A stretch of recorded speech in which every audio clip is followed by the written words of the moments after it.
Hello, I'm Robert T. Smith, host of Support Your Local Podcast.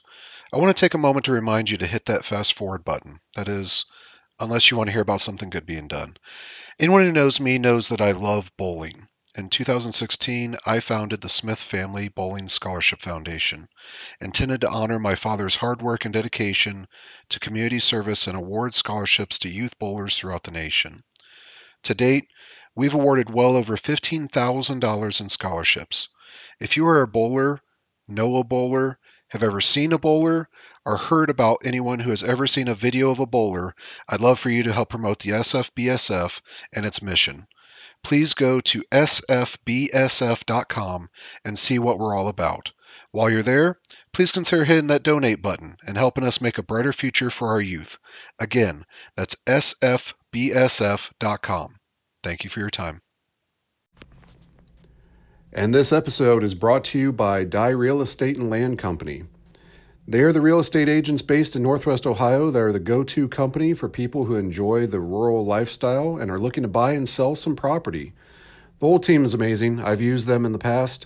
I'm partial to Jaylene myself for obvious reasons, but they're all there for you whenever you need them.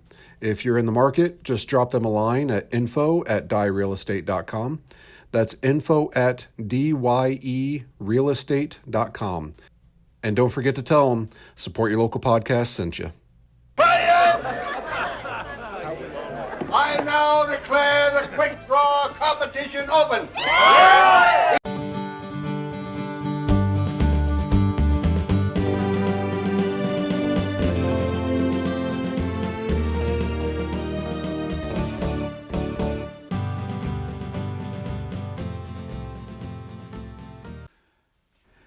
Howdy, everyone. Pull up a chair, kick up your boots, and take a sip on a nice cold whiskey. It's Quick in the Pod, the Support Your Local Podcast Network show where we take a look at Sam Raimi's Quick and the Dead, one chapter at a time. I'm your host, Robert T. Smith, coming to you from beautiful Tombstone. Yes, that one. Today we're taking a look at Chapter 23, Ellen versus Cort. But before we do that, I have great news. We have returning guest host, Mr. Brian Boucher. Brian, I'm sorry, Maverick, if you will. How we doing? I'm good. Good. Glad to be back. Oh, we're always glad to have you. It's been a minute. It's been a while, but I'm glad you made some time. We got you back in here. I know we're always enjoying your episodes. We get to catch up on our love for the Westerns and our love for this. Before we get into our chapter, though, we get to talk about our love for one of the cast and characters of the movie. As I know, we do a deep dive for one of them in a segment that we like to call Put My Damn Name on the Board. Put my damn name up. Today we are going to take a look at Dante Spinotti. He is the director of photography. Some call that the cinema photographer, which I always have trouble saying. I'm impressed that I got through it that time. Yeah, good job. Congratulations. Yeah, thanks. But I'm going to go through his filmography with you, Brian, and you. I mean, this is just some impressive stuff here. Born August 22nd, 1943, he is still with us. He has had 2 Academy Award nominations, one for L.A. Confidential, one for The Insider. He's had won a BAFTA. We'll see some repeat themes going through with him of a lot of our casting characters from this movie. He's reprised his times with those, but for his big movies, basically, he's known for Last of the Mohicans. He's known for Heat. He's known for L.A. Confidential, as we said. He actually is a little fun fact I found when I was looking this up. He is actually the DP for both adaptations of Thomas Harris's Red Dragon story, the book in the series of Hannibal Lecter. Right. So he was the cinema. I almost said it. He's the DP. We'll go with DP. He was the DP on Michael Mann's 1986 Manhunter. Which is also an awesome movie. If you go back and watch that one, I actually prefer that one to the 2. but was also the DP for Brett Ratner's 2002 version that was actually titled Red Dragon. He is a big part, and like we said, we'll see kind of patterns here of Brett Ratner, Michael Mann, Gary Marshall. He's kind of been their go-to for a lot of their movies. He started out with big one, Gary Marshall's Beaches. He did Hudson Hawk, Good, Bad, or Indifferent, wherever you stand on Hudson Hawk. Last of the Mohicans. That's where he earned his BAFTA award. He actually did Heat the same year as Quick and the Dead in 1995. So Heat, obviously the classic movie where we finally got to see Robert De Niro and Al Pacino share the screen together, except for those couple frames on Godfather 2. Shout out to Godfather Minute. 1997, LA Confidential. He does more Gary Marshall films. He was in, or not in, he shot Roberto Benigni's Pinocchio in 2002. As we mentioned before, Michael Mann's Red Dragon. 2009 returns for Michael Mann's Public Enemies, the movie with Johnny Depp. 2010, I found this one interesting. Chronicles of Narnia, The Voyage of the Dawn Treader. That's just an interesting series in of itself. I love the books. The first movie was okay, but the sequels, I don't know, man. I just... when you have stuff like Lord of the Rings and Harry Potter and such, that one just kind of fell by the wayside. But Yeah. Returns in 2014 for Brett Ratner's Hercules, and then in I can't read my own writing on that, so we'll just say in 2014 Brett Ratner's Hercules, but also Tower Heist by Brett Ratner. 2018 dips his toe into the Marvel universe with Ant-Man and the Wasp. And the fun fact for the day, one that I'm not entirely sure I know how exactly I feel about this. I'm having some emotions about this. He's currently filming Beverly Hills Cop: Axel Foley. And yeah. Yeah. I don't know. He said bringing back all the old movies and doing, and rehashing them, rebooting them, sequels. I mean, Maverick was good. Don't get me wrong. The new Ghostbusters was good. So I don't know. We've had some good ones, but it's been so long, and Eddie Murphy is just not who he used to be. No. He's. I don't know. He's not the. I don't. I'm hoping it's good, but I just don't see him being Axel Foley and being. I don't know. What's the word I'm looking for? Relevant. Either relevant. Yeah, that's a good word too. If I'm going to believe it, because there's just so much. There you go. Just so much that he's done that. Is more of the family style. I mean, the new coming to America 2, was great. It was good, but it was great. It wasn't the first one. It was just it's a different Eddie Murphy. Yes. At the end of the day, you have to ask yourself, did I need that? Right. But there's no Tony Scott. Right. So yeah, but still, Bruckheimer's gotta make his money somehow. Yeah. So I mean, he did good with Maverick. So I don't know. We'll see. Yeah, I'm kind of at the same fence to where, like you said, there are a couple good ones there, but for every good one that you just named, we can name 10 that we probably shouldn't revisit that. I'm looking at you, bad boys. Right. And I would even like, if I had to put a 1-to-1, that's probably the one I would compare it the most to. Obviously, I know nothing about this movie, but having seen the new Bad Boys movie, I'm like, I don't know why we need to revisit that. And the magic that happened with those first two movies, I don't know that they work in today. And Eddie Murphy, like you said, we already had Beverly Hills Cop 3. Yeah. We already had a watered down version of the Axel Foley, not as dirty comedic version of Eddie Murphy, and it didn't work.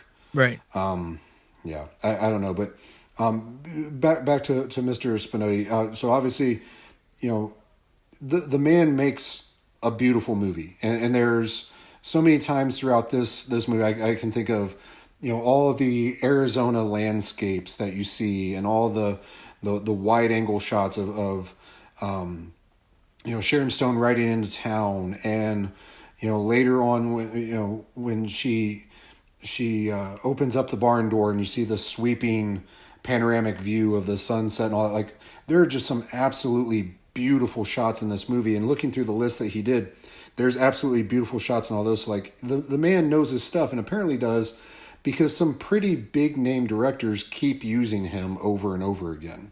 Yeah. Do you know where this set was filmed at? Yes, this is the old. Yes, this was filmed at the old Tucson Studios in Tucson, Arizona. That it'd actually be the place that I deep dive in one of our chapters, but lots and lots of westerns came from there. Rio Bravo came from this. A lot of the Howard Hawks westerns came from the old Tucson Studios. A lot of like Gunsmoke and those came from there. It tragically had a fire shortly after this movie was filmed, to where they shut it down. They reopened it, I guess, a couple years ago, but it's not open to the public anymore. But Old Tucson Studios was actually a pretty prominent place that a lot of the classic westerns were shot at, and that's where this was filmed as well. Right on. Yep. So literally, another reason why I chose this movie, you know, I did the support your local sheriffs because it was nearby, but this is literally like 40 minutes up the road for me. Nice. So, and that's where I can speak to some of these shots is when driving out here in Arizona, especially like sunsets and all that in the different mountain ranges, you want to be able to capture it with your camera, but anytime I use my phone or use a camera to try to do it, it just absolutely cannot do it justice. But somehow he found a way. Obviously, he's a professional guy. I'm not you know. Yeah. I'm not in his league. But he somehow found a way to really capture the beauty of the landscapes out here. That's, I mean, some of those things that look like matte paintings, those aren't matte paintings. It just really looks like that out here. Yeah, it's beautiful. But that was one Mr. Dante Spinotti, the DP, or whatever that C word is that they're also called. Cinematographer. Hey, one of those. He does that too. But this has been Put My Damn Name on the Board. Add my name to the list. And we're back. We start our chapter with a pair of boots stepping off the porch, and we soon find out that they belong to the lady. We ended our last scene with the clock sitting at 1 till 6. And so apparently, as those who have listened to the episodes throughout, Sharon Stone just really likes to wait until the last second to start her fights. Any other time we were shown it's like 5 till or 3 till, and everybody's already in the streets adjusting their gun belts, getting ready. The crowd's going. Like, literally every fight she's had, she's not even getting out into the street until it's already 1 till. Right. So just a little pet peeve of mine. But Yeah. the camera moves up from the boots. Excuse me. The camera moves up from the boots, and we see it's her, and she's clad in some quite some form-fitting leather pants. Yeah. I'll just say that. Yeah, they're nice. They're very nice. Yes. And I saw a bit of trivia on IMDb. I don't know the validity of this, so we'll say allegedly. Allegedly, one of Sharon Stone's stunt doubles, I don't know if you saw this in your research, but she was fired from the production because some of the male attention was being placed more on the stunt double in her leather pants than Miss Stone. Mm-hmm. Again, allegedly, I can't confirm or deny that. I do know that I also saw the bit of trivia that Whenever she was in those, she had to be standing because she could not She couldn't sit down. physically sit down in a chair. Right. Yes. Yeah. Excuse me. I don't know. I'd like to see the stunt double and see what and compare. I mean, split screen. Let's put money Yeah, on it. let's I'm do just it. saying. Let's do it. Yes. Okay. We cut over to another set of boots, leaving another porch, and we pan up to show Russell Crowe, and he's unfortunately not wearing tight leather pants, much to the chagrin of the other half of the audience, or 2/3, whichever. Yeah, darn it. We know where Brian lands. we see the boots again, and this time they're walking down the street towards Cort, and Ratsy's on the other end of the street. Then we get to see a flip of that with Cort's boots walking toward the lady. It's just a nice little bit of symmetry that Raimi's doing. And speaking to Dante Spinotti, the DP, of getting that build up to the fight. It's almost like a prize fight with the fighters coming in from different areas. You're almost expecting like Real American to start playing. You get the Hulk Hogan theme going, but Yeah, in the dust, there's is so much dust flying around. yes. Yeah. And much like we spoke about me being out here, I can attest to that. That is a real thing. I had my goggles on today just to keep the dust out of my eyes. We have two main things out here in Arizona. Everything wants to stab you, and dust, and sometimes the dust stabs you. So, we then get a wide shot of both of them entering frame from the opposite ends of the street. And again, just a nice continuation of the build-up. And it's a nice little trope of certain movies. And I hearken back more to like Kung Fu flicks than anything, where we have these two heroes. They both have a beef with the main baddie, but They have to go at the against end of the you. day, exactly. At the end of the day, only one of them gets to fight Shang Tsung, Yeah. So it's a nice touch to give them this equal treatment in the establishing shots. So as an audience member, your first time watching this, keep in mind this is a Sam Raimi film who isn't really known a lot for the plot twists, but like there's enough build up to this to where you're not entirely sure which one they're going to go with to face Herod. Right. And they're not giving anything away because they're both getting this equal build up into the gunfight. Right. They both stand there. Russell Crowe puts his hands behind his back and into his belt. And it's not exactly the way you'd want to be if you're drawing a gun in a few seconds. Right. So I'm assuming he's protesting just a little bit. Yeah. I always wondered, like this whole scene, Herod or Gene Hackman, he's holding the collar of his shirt up on his neck the whole time, the whole scene. That hand does not let go, no matter what. And does he have an injury? Yes. So this scene happens directly after the fight between him and the kid. So during that fight, not spoilers because this is actually after that. Leo wings him in the neck. Oh yeah, that makes sense. It's been a minute since I've seen the whole movie. Yep. So I was just wondering. So during the fight with Kid, who unfortunately is no longer with us. Spoiler for Brian, but not those that saw last chapter. He does graze the throat of Gene Hackman. So he holds a lace handkerchief up to it for the remainder as it's still bleeding. Okay. Yeah. So that must have, I'm guessing, was earlier in the day. Yes, that day. they were the first fight that day. Yes. Okay, but this is now 6 p.m. So it's been hours, and he's still holding it up against his neck. He's still bleeding. He's still bleeding. Ugh. Well, as you'll hear, as you guys have heard throughout the episodes, I'm not entirely convinced that the doctor is a doctor. So the old man from Home Alone, I question some of his skills. He's been known to declare people dead from across the street, and other people that he's declared dead have came back to life. So I'm not entirely sure that he went to school to be a doctor.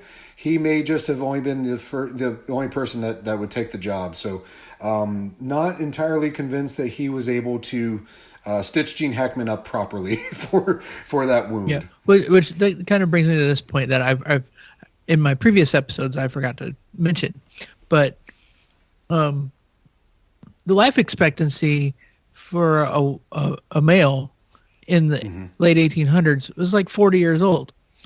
Yep. Which kind of not in a shoot 'em up city. but it seems like, it's kind of it's almost another trope type thing where all yeah all the characters are always like older men, that probably would have already died from some kind of some germs, or because they didn't have the medicine that we have today. Right. Yeah, they could have died from anything. I mean, just sanitation alone, could have killed them. Right. I mean, great point. Especially again, not that's a life expectancy of somebody that's not in a murderous town. Right. Yeah, and this old man, I mean, he's up there. He's like, he's in his 60s, 70s, Right. easily, and maybe that's the only thing he could do. Well, I lived the longest, so I must be good at. I can keep myself alive. I might be able to keep other people alive. Right. Yeah. It is a good point too that most of the older people that we see in this town are the professionals. So Right. of the people getting murdered, they're not murdering the bartender. They're not murdering the doctor. They're not murdering the undertaker. Right. So we get the usual zoom takes from Raimi, classic Raimi on those. And when the clock goes, Nothing happens. Nothing happens. Neither the person draws, and this I want to declare something about this that I've harped on and harped on and harped on and harped on throughout these episodes. Okay. That clock, every single showdown we've seen so far, that clock, the people fighting have broken Pat Hingle's number one rule. He has said on at least 2 different occasions, wait for the first chime of the clock before drawing. But it never chimes, ever. But it never Never. chimes. Up until this point, there's been commotion and gunfighting and such to where maybe we've missed it. But this one proves that I owe every gunslinger so far an apology, but I am crucifying Pat Hingle for this. We have dead silence because nobody draws, and the clock does not chime. What the hell? Yeah. Absolute bullshit. I'm calling it. All right. I agree. I am 100% with you with this one. Oh, anybody that has listened to the episodes before, the rants I've gone on about people breaking that number one rule, I'm pissed because Pat Hingle is just a big smelly liar. And that's unfortunate because we love Pat Hingle. Oh my God. Oh my God. All right. Yeah. So, anyways, Herod notices obviously that there's nobody dead right now. Nobody checked. In fact, he's looking at the clock like, that didn't chime. Wow. I'll be damned. I heard a click. But no chime. Right. I heard it quick. Why is nobody dead? Yeah. But he's sitting there and to speak to what you spot. For whatever reason, during all the other fights, the doctor is always standing by Pat Hingle, ready to declare the loser. But in this shot, he's right over Herod's shoulder. So, is he sitting there checking on him, making sure that he doesn't die of his wounds? It was just interesting to see that he's not in his normal spot. Right. Yeah. Especially spoiler alert, we know what's going to happen. Right. We don't even have to say a spoiler. One of these people is probably going to be dead. He's got to Yes. go down there and declare them dead. Yes. So why is he standing way back there? Right. And he has been known to declare them dead from across the street, It's but true. not completely across the street up on the porch. Right. Yeah. Even that's a bit incredulous. Yeah. I do want to point out one thing since we're at this point. Because he says that if nobody fires, he's going to count to 10, and my guys are going to kill you, which Yep. was part of the rules, which they Yep. explained way back in like chapter like 2 or 3. So Oh, you mean when Pat Hingle said that you had to wait for the chime? Is that when yeah, they said that? okay, well, yeah, yeah. Well, the rule number 2: if you don't shoot, somebody's going to, one of my guys is going to kill you, and but the guy on the left side of the screen at this point does that thing with the shotgun where he flips the whole shotgun down and somehow managed to cock it, instead of going with his other hand and just going, he does the whole thing. I am very impressed with the amount of gun slinging, gun training, whatever you call it, where they can do all these tricks.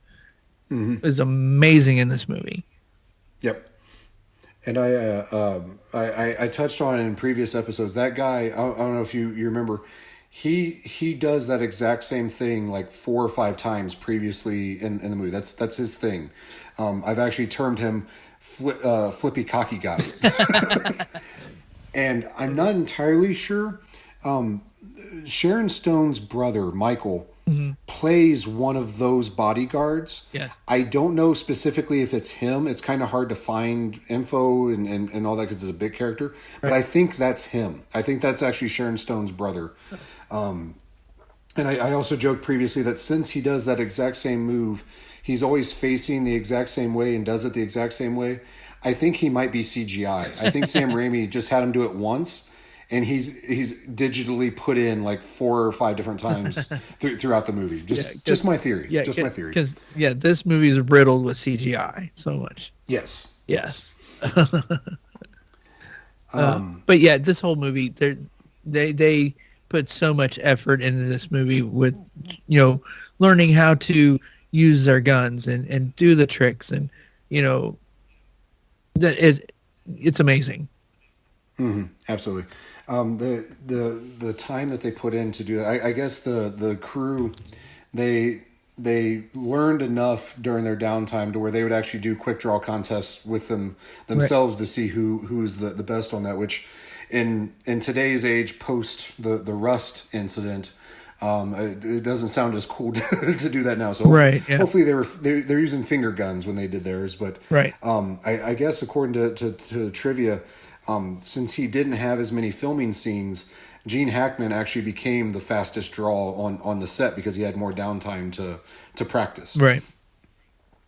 Which to me, I don't know if it's because he was in Unforgiven. Obviously he has some Western background, and maybe he was a bit of a plant in regards to that, where he already had some skill. But I would like to see a real life showdown with those guys. Yeah. Huh. And good. Yeah. And so Herod counts down, as you say, he gives him a 10 count to draw, and we hear Cort yell, "Kill me, Ellen." Yeah. And this is the first time that we actually get to hear that the lady's name is in fact Ellen. Yeah, and the movie is on, what, 3/4 of the way through? We are like 5 chapters away. Yeah. Yeah. Yeah. And those are some short chapters. Yeah, it's been Lady all the way up to this point, and then all of a sudden he calls her Ellen. Yes. Yep. And maybe does that come from the scene that us Americans cannot watch because it was. As a matter of fact, it does. So what Brian is alluding to is right before this chapter, there was a deleted scene where Ellen comes back to the town. She had already ran off and found the gravestone and talked to, or didn't find the gravestone. She was in the graveyard and talked to the doctor. She returns back to town and finds that Cort, having won his gunfight, had earned the right to a free ride, so to speak, at the local brothel, which may or may not be ran by Pat Hingle. The jury is still out on whether Pat Hingle is the madam of that. Hashtag Pat Hingle madam. And so Ratsy takes him up, but she finds him first before he's presented with a prostitute, and they do have a love scene. There's some bitter tension, and they just want to get that aggression out, apparently. But that deleted scene, not seen in the American version. It's not on the DVD. It's not even in the deleted scenes of the DVD that I own. But if you look at the European version, you can find it in all its glory, fully intact in the movie. It's just a regular part of the movie. It's actually in the script. If you look at the script, the few words, there's like a and an oh my god and a oh and oh. Oh my god. Yeah, oh my god. It's Pat Hingle in the window watching, but it is something that happens for those that are keeping track out there. It is a second flash of nudity from Sharon Stone.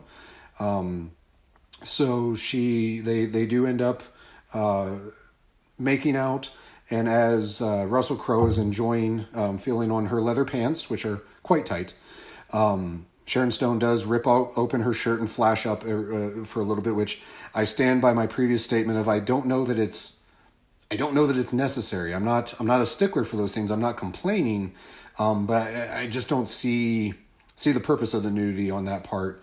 But yeah, that's where he discovers, obviously, probably after some pillow talk, that her actual name is Ellen. But yes, that's where that stems from. That's where he would have learned that interesting little tidbit. Nice. Let's see. So Herod does get down to 3, and Cort decides, well, hell, if you're not going to draw, I'm going to. And when he gets down to the very last second, the lady, to her credit, does draw.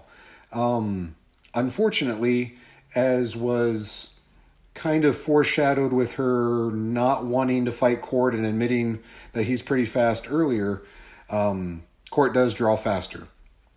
And she goes flying backwards, and she clutches her right breast area, and the doctor comes running up. He was on the porch with Herod earlier, and he puts her hands on her, and I have a note here. Finally, he actually touched one of the losers to see if they were actually dead.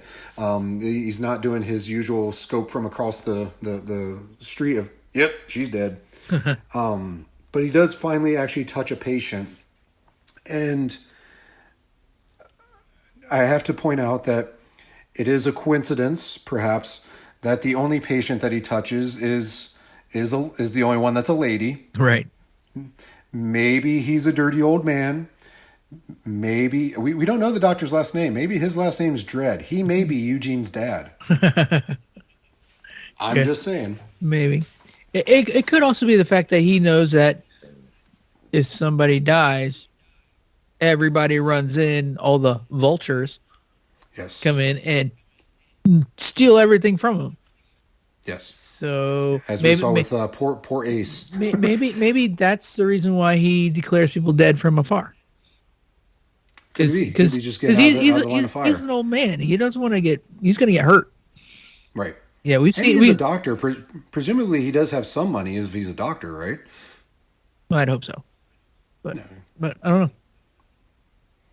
Yeah, he checks on her. She moves her hand, and there's red pouring down her vest.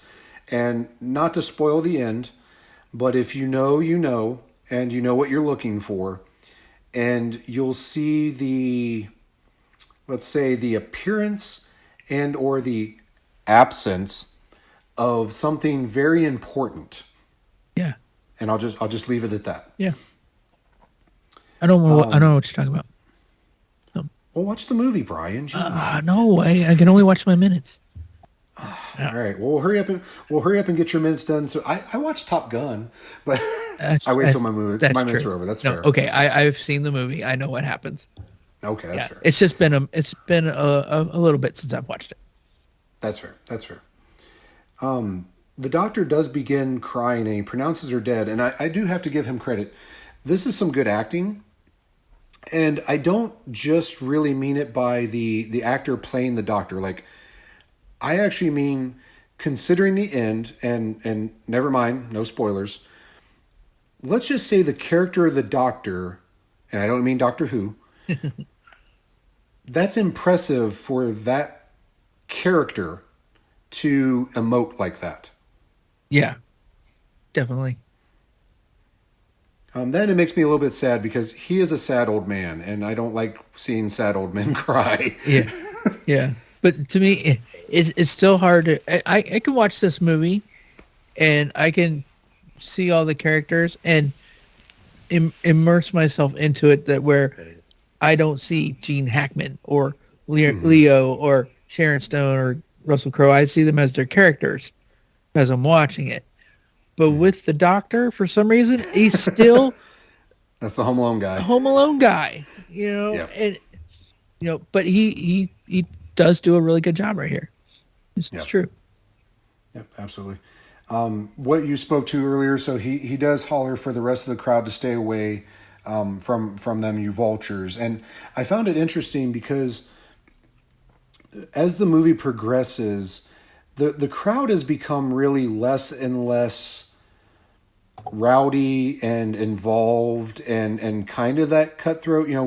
We still had people picking the teeth out of Eugene, but we didn't have the full blown stuff like we did with the Ace Hanlon, where we stripped him down to his union suit. Yeah, and scars completely, Right. And completely scars, down to right. his underwear. Yeah, Right. And we literally just had the scene where they took Leo's character off, excuse me, almost as a warrior, in that respectful way of like you would see a gladiator carried off. So I wonder, like, we know why he wants the people to stay away from her, but I don't know that in this point in the movie that the crowd is like that anymore. Like they're very solemn now that it looks like Herod's going to win again. right.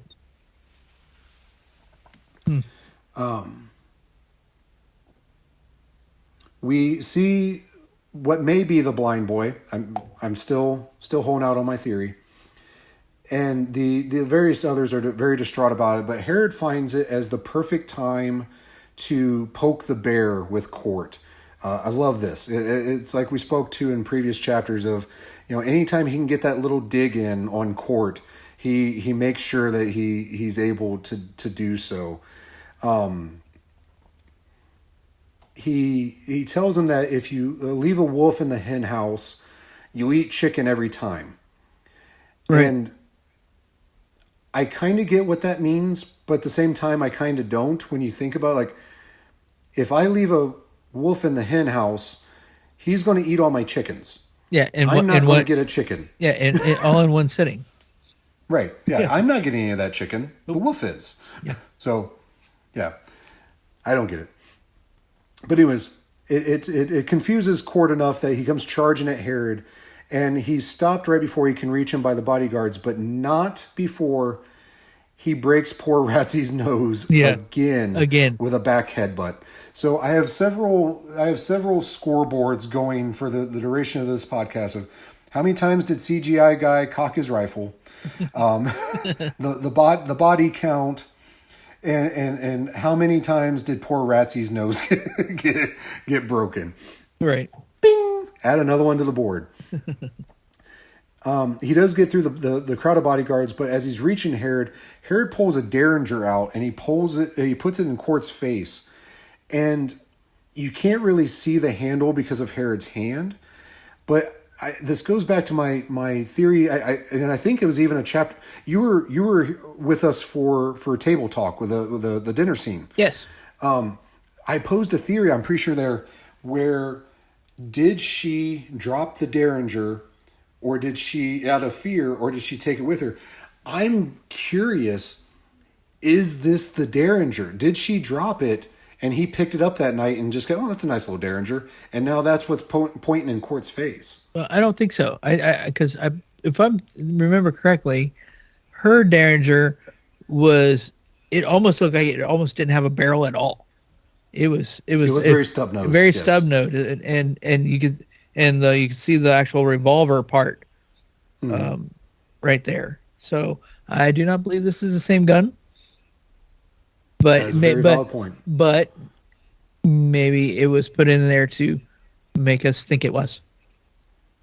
That could be. That could be. So, but let's, back in those days, the little Derringer guns were mainly what women had. They didn't, men had to have the big. It was a purse gun, right? Yeah, the men had to have the big guns, the big Colts and Colt 45s and stuff. So, yeah, I don't.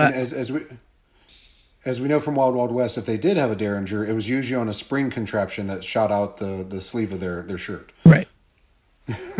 Yeah.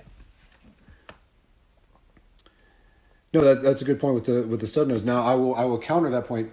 Yes, it does appear to have a different size barrel, but is that just because Sharon Stone has man hands compared to Gene Hackman? Maybe I was too busy looking at her thigh when she pulled out the gun. I don't know. You're a dirty old man, Brian. You're a dirty old man. Hey, okay, I don't care. I admit it. At least you own it. This is an adult show. No, yes. Yeah, we can say fuck. Yeah, we could. Yes. Sorry, Mom, if you're listening. Yeah, sorry. So. Sorry, Mrs. Sorry, Brian's mom. My mom's gone, but. Okay. But yeah. She may still be listening. Yeah. That's true. Yeah. Sorry, Mrs. Smith. Yes. Okay. All right. So he tells Cort that the rules say that they fight tomorrow, and he allows Cort to pick the time, and Cort does a little snicker, and he says dawn. And you can see the look of disgust on Herod's face. It's another one of those, I love Gene Hackman's facial expressions. And I'm not sure why, but I have two theories. Hear me out. Mm-hmm. So, one, Herod is an older guy, as you pointed out. So Gene Hackman is, if he was born in 1930, he's roughly 65 when this movie's being made in real life. Right. So is it the fact that he's just an older guy now and he actually despises getting up so early? Could be. Or two, it's a callback to Hedley Lamar in Blazing Saddles. And I'm just waiting for him to say, that is so cliche. I hate cliches. And Russell Crowe, because he smirks when he's saying dawn, so he knows it's going to get to him. Is it because he knew him so well from riding with him that he knows he hates cliches? And, I'm going to get him with this one. Yeah. Or, I don't know. Maybe. I'm waiting for one of them to say, I do my killing before breakfast. You know? 8 o'clock. I do my killing after breakfast. It's a little early. I'm just saying. Yeah. We end our chapter with Herod looking in disgust at Cort's little smirk of at dawn. But yeah, I'm anxious to see where this ends up. So we have our answer. Ellen is dead, so it's going to be Cort versus Herod. The final countdown, the final showdown on what promises to be a pretty good gunfight, given the ones that we've seen before with these guys. Until we get to that point, however, we will part as friends, everyone. Until we meet again, Brian, where can we find you, and what do you got working on? Like I've said previously, I did Top Gun Minute, where I went over the 1986 movie Top Gun with Tom Cruise and Val. That guy's good. And Val Kilmer, who's also known for doing a little Western. Yeah, I did that. You can find it on any of your podcatchers. I am also in the works of putting out Dude, Where's My Minutes, where I go over the 2000 Ashton Kutcher, Sean William Scott movie, Dude, Where's My Car? So, dude. Sweet. I'm looking forward to that one. Sultan. I am admittedly not an Ashton Kutcher fan, but I will watch that movie again just for you, sir. All right, sounds good. I'll be glad to have you on as a guest. Oh, absolutely, would love to be on there. And speaking of having a guest, I'm looking at my calendar. I have full disclosure for those that followed my first season. I had no guests, but I did get to spend a little time with Brian on Top Gun Minute. He was actually my first foray into guest hosting. So I promised him when we started this movie, he gets to be my first guest host. He was here for Chapter 2. He's been very, very, very great, gracious in returning. I don't know, 6 or 7 or 12 more times since then. You're officially count. in the Hall of Fame. You're in the Hall of Fame. But hey, I a little surprise. I left one more chapter open before the end of this movie. How would you like to be my final guest for this season? Oh, okay. Sure. All right. I'd love to. Why not? All right, perfect. We will send those minutes over to you. We are talking, I believe it's chapter 28, Laws Back in Town. Spoiler on what may happen at the end of the movie. But if you want to find out, come join me and Brian later on. But until then, I appreciate all of you. Thank you for your time. And as always, support your local podcast.